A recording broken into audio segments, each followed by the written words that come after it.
Selamat siang kakak. Ya, siang. Jadi kami mahasiswa STM kali ini datang untuk wawancara sedikit. Jadi kami mengambil tema tentang pentingnya politik bagi kaum muda. Oke, mantap.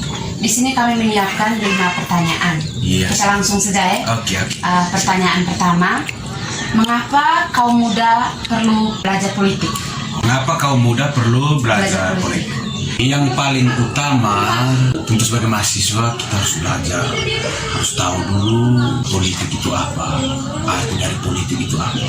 Politik itu kan orientasinya kepada perebutan kekuasaan, adanya kepentingan di situ, baik kepentingan secara formil atau kepentingan secara material.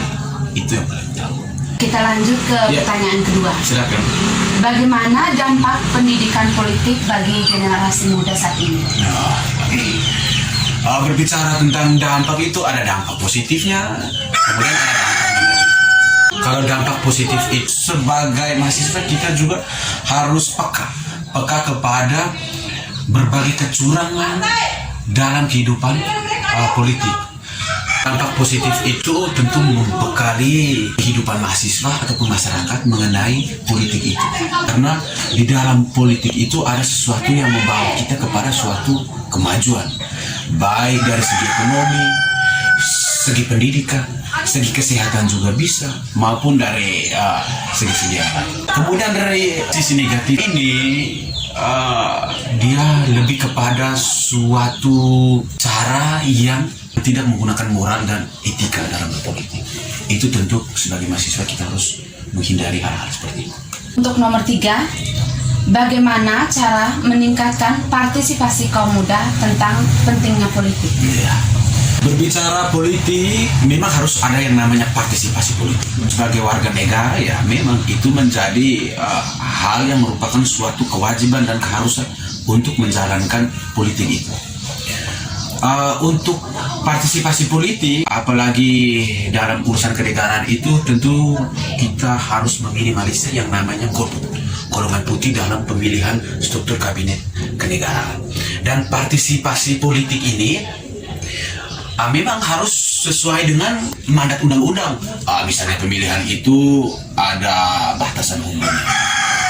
Ada batasan umur ini tentu negara sudah membuat pertimbangan makhluk sosial, tentu dalam berpikir kita ada batasan-batasan. Makanya diatur umur 17 ke atas baru bisa nyoblos. Pertanyaan berikut, bagaimana dengan dampak dari kebijakan politik saat ini yang sering menimbulkan demonstrasi oleh kaum muda, dan bagaimana partisipasi anak muda dalam demokrasi saat ini dibandingkan dengan era-era sebelumnya?